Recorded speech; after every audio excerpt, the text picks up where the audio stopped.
आमरण उपोषणाला का बसले? माझे नाव प्रल्हाद तिसराराव इंगळे, आर्मी सामाजिक कार्यकर्ता. पोलीस स्टेशन आर्मीकरिता 58 जागेला महसूलच्या शासन मान्यता 14/12/22ला मिळाली, परंतु तहसीलदार आर्मी यांनी चुकीचा खोटा अहवाल जिल्हाधिकारी यांना सादर करून पुनश्च मोजणी करण्यास भाग पाडले व पुनश्च मोजणीमध्ये 48 जागा खाली दाखवत आहे व त्यापैकी नियमबाह्य पद्धतीने 5 जागा मंडल अधिकारी कार्यालयाकरिता आरक्षित केली व 43 जागा पोलीस स्टेशनला दिली. त्यामुळे मी पुढील 10 जागेसाठी व नियमबाह्य घेतलेल्या 5 अशा 15 जागेसाठी जिल्हाधिकारी कार्यालय यांच्याकडे तक्रार दाखल केली.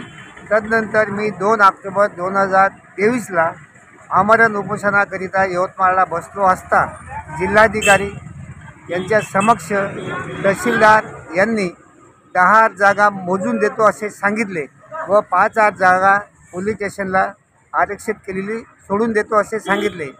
त्याप्रमाणे 3/11/23ला 1 आणि 2 क्रमांकमधील 10 जागा मोजून दिली व त्या ठिकाणी निशाणीसुद्धा केली, परंतु नंतर त्यांनी मला पत्र देऊन आता कोणती जागा शिल्लक नसल्याबाबत कळविले. त्यामुळे मी 22 जानेवारीपासून तहसील कार्यालय आर्मीसमोर उपोषणाला बसलो आहे.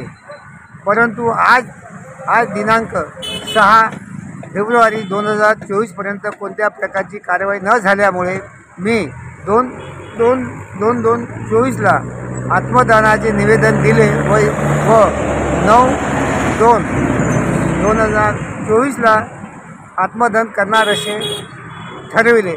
परंतु जिल्हाधिकारी यांनी मला योग्य न्याय दिल्यास योग्य कारवाई झाल्यास मी आमरण उपोषणाचे निवेदन स्थगित करतो व आमरण उपोषणाला बसणार नाही व मला न्याय मिळेल अशी अपेक्षा व्यक्त करतो. तसेच जिल्हाधिकारी यांनी माझ्या मंडपला भेट देऊन माझे समाधान करावे.